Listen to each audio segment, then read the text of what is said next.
On the pressure surrounding the Conservative Party chairman, Nadhim Zahawi, the Prime Minister has been talking about his decision to get his ethics advisor to investigate Mr Zahawi amid tax questions. Rishi Sunak was talking on a visit to a hospital in Northamptonshire. Let's listen in.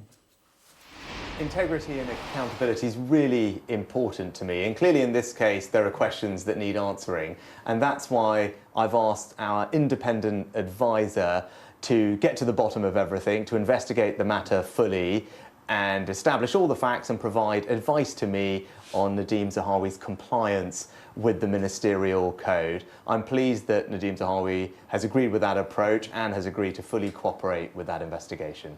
You can decide whether Mr Zahawi stays or goes. Why don't you ask him to stand down?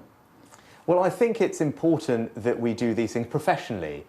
Integrity and accountability is really important to me, but it's also important that we do these things properly, and that's why the independent advisor has been asked to fully investigate this matter and provide advice to me on Nadhim Zahawi's compliance with the ministerial code, and on the basis of that we'll decide on the appropriate next steps, but Nadhim Zahawi has agreed to fully cooperate with that investigation. Shouldn't he stand aside from his party chairman role while this investigation continues? As is long-standing practice, he will continue to play the role that he does, but it is important that we answer these questions, we get to the bottom of things, establish the facts. That's important to me. I think integrity and accountability is paramount in government, and I want to do these things professionally, which is why I've asked the independent advisor to fully look at this matter and provide advice to me. But doesn't he owe the public more of an explanation?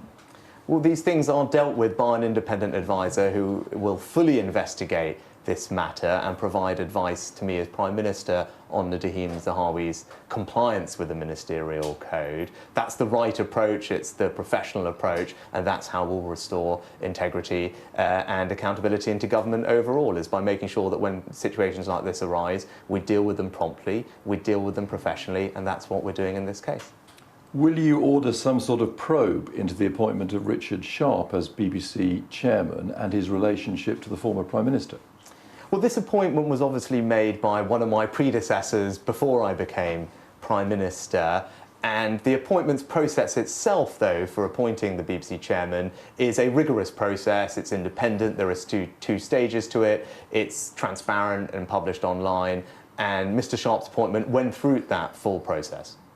Should the BBC chairman Richard Sharp himself have declared during this process that he did have some relationship with the Prime Minister over the loan, should that have been declared by him?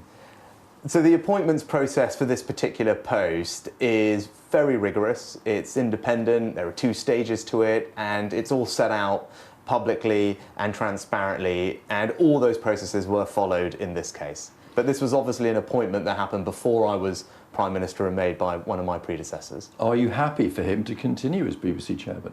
As I said, Mr Sharp went through two different appointments processes which are transparent and rigorous and have been followed fully. Will you apologise to the public for not wearing a seatbelt last Thursday?